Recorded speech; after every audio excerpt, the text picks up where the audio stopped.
Well, as you can see, I'm still having a bad hair day, but that's all right.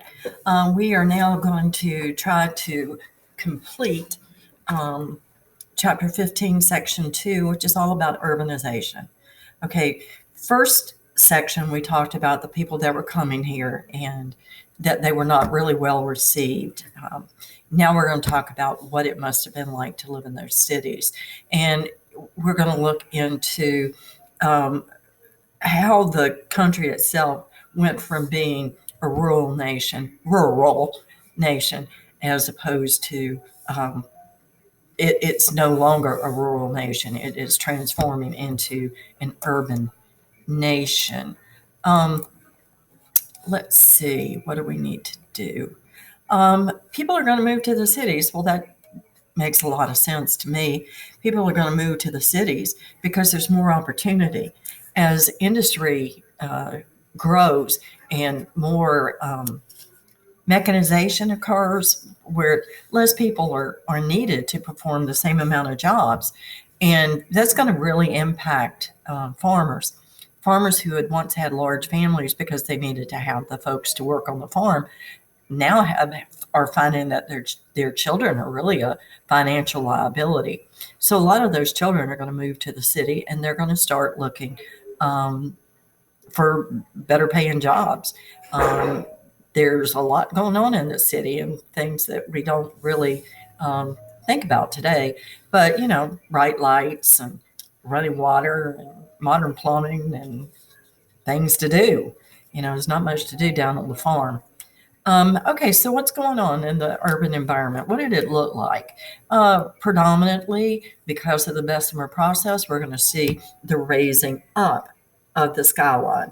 That stronger iron and steel is going to allow us to start building up. And a small parcel of land is now going to be able to house quite a few people. Um, so let's take a look. Skyscrapers, my goodness, skyscrapers are what I was just talking about. And this is when the first skyscrapers are going to be built. And, you know, they're so tall, they're going to scrape the sky. Um, we're going to have our first skyscraper, and that's an insurance company in Chicago. And it was 1885 when it was built. It was 10 stories. Can you imagine that being considered a skyscraper? Um, we're going to have, well, I'll talk to you about that in just a minute. All right, so we've got skyscrapers and a lot of people, and we're putting them up instead of out, if that makes sense. We're going to also create mass transit, mass in bulk. We're going to start moving people, moving them.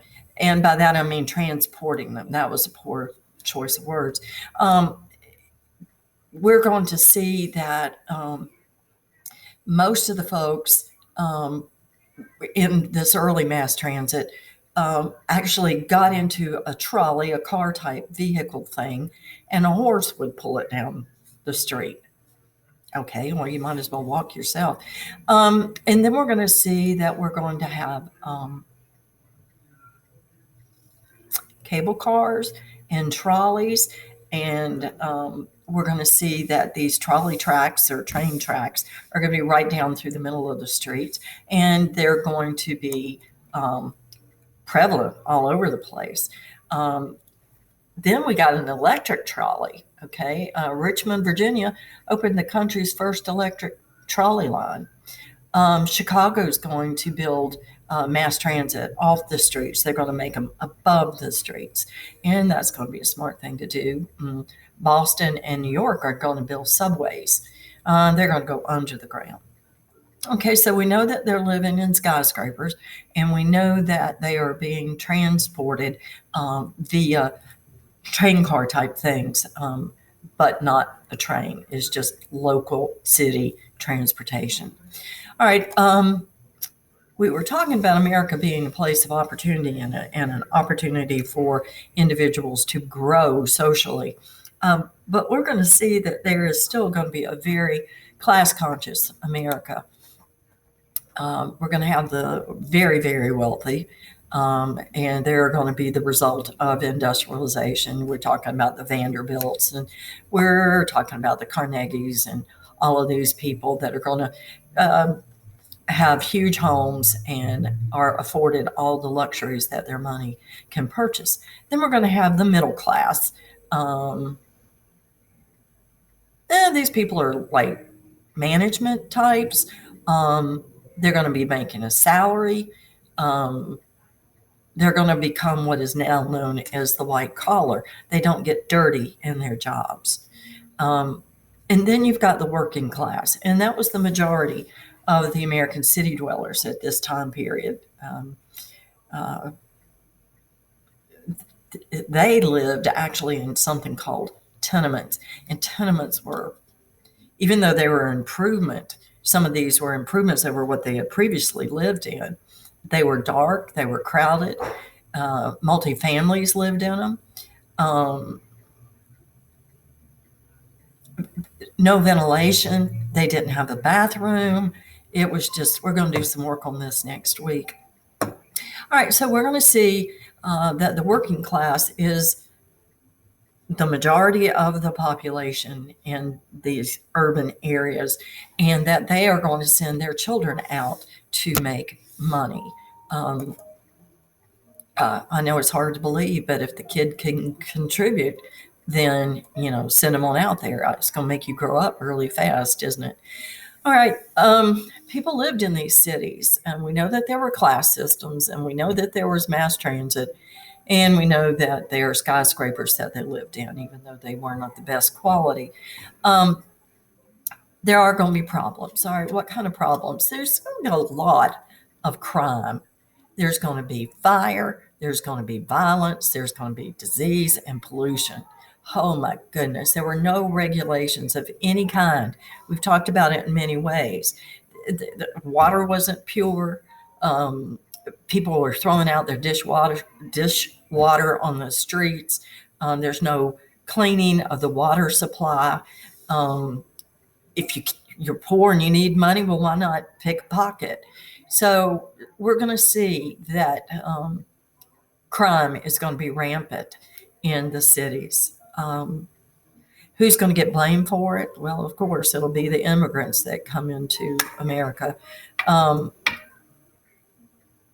That's not true, though. Alcohol was a problem. A lot of these people that came in from Europe had a different type of lifestyle, more used to the consumption of alcohol, and alcohol was leading to an increase in crime. Inside and outside of the home. And there's this dude by the name of Jacob Riis. His name is spelled R-I-I-S. And he actually documented the slum life, which is the average place that the lower class lived. And I'm going to show you copies of it. These people were so desirous of help. He used this book to demonstrate how much help they did indeed need. Disease and pollution were even a bigger threat than crime.